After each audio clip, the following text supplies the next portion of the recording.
అందరికీ నమస్తే. నేను మీ Radhi. Welcome to Radhi's devotional Arshanidhi. మీ అందరికీ కనుక ఈ వీడియో నచ్చినట్లయితే లైక్ చేయండి, షేర్ చేయండి. అలాగే ఎవరైనా కొత్తగా ఈ వీడియో చూస్తుంటే కనుక సబ్స్క్రైబ్ చేసుకోండి. ఏంటిది ఇలా వెళ్ళిపోతున్నారు, ఎక్కడికి వెళ్తున్నారు అని అనుకుంటున్నారా? ఇక్కడ చూడండి, నీలం రంగు బోర్డు మీద అక్షరాలతోటి రాసి ఉంది వ్యాస గుహ. ఇది బాసరలోని వ్యాస గుహ. మహాభారతం రచించిన తర్వాత వ్యాస మహర్షి ఇక్కడ ఈ ప్రదేశానికి వచ్చి ఈ గుహలోని తపస్సు చేశారట.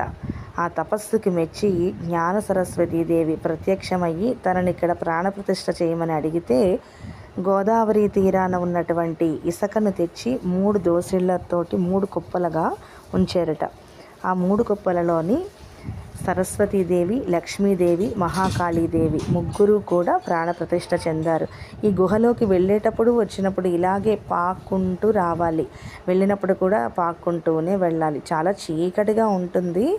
చాలా జాగ్రత్తగా చూస్తే వ్యాస మహర్షి కనిపిస్తారు మనకి. అలాగే పక్కన జ్ఞాన సరస్వతి దేవి కూడా కనబడతారు.